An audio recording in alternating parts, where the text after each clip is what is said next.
Hello बच्चों, चलिए प्रश्न को समझते हैं। CrCl3 6H2O विभिन्न समावेवी रूप प्रदर्शित करता है जो विभिन्न रंगों को दर्शाते हैं, जैसे बैंगनी एवं हरा। यह किसके कारण है?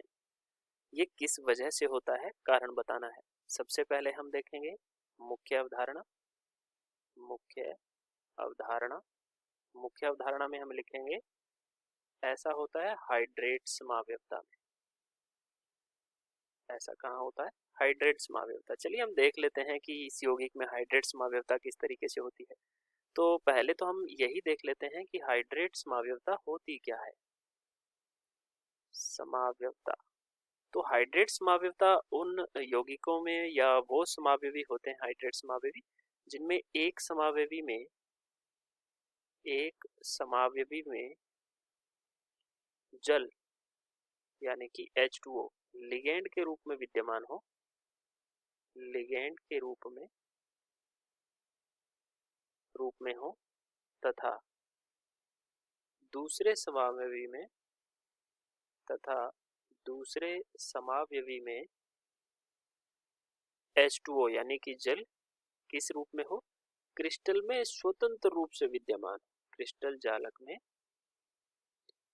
दूसरे समावयवी में जल क्रिस्टल जालक में स्वतंत्र रूप से विद्यमान हो, स्वतंत्र रूप से उपस्थित हो। तो वहां पर कैसी समावयवता होती है? हाइड्रेट समावयवता होती है। हम हाइड्रेट समावयवी बना लेते हैं। इसके कौन कौन से? हमारा जो यौगिक दे रखा है वो है CrCl3.6H2O।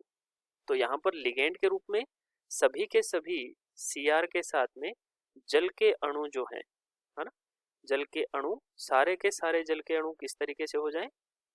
6 इस तरीके से हो जाएं और बाहर लिगेंड के रूप में विद्यमान हो जाए और बाहर Cl3 यानी कि आयन के रूप में तीनों के तीनों Cl- आयन के रूप में हो जाए। एक ऐसा हो जाएगा। दूसरा कौन सा हमें समावयवी बनेगा? कुछ ऐसा हो जाए कि Cr और H2O जो है यहाँ पर 5 ही रहे और एक Cl अंदर आ जाए, एक H2O बाहर क्रिस्टल में चला जाए और 2 Cl2 बाहर हो, है ना। तो यहाँ पर जो एक H2O बाहर गया ना, ये वाला जो H2O बाहर गया, ये किसके रूप में है? ये क्रिस्टल के अंदर स्वतंत्र रूप से विद्यमान है आयनी के रूप में, ठीक है ना। तो ये दो समावयवी बन रहे हैं जो हाइड्रेट समावयवी। अब जो पहला समावयवी है इसका रंग होता है बैंगनी। कैसा रंग होता है? बैंगनी होता है। और दूसरा जो समावयवी होता है इसका रंग होता है हरा। ये किस वजह से होता है? इस क्रिस्टल जल के अणु या हाइड्रेट समावयवता की वजह से होता है। तो कौन सा विकल्प सही है? इसका डी विकल्प हमारा सही हो जाएगा। आशा करते हैं आपको समझ आया होगा। धन्यवाद।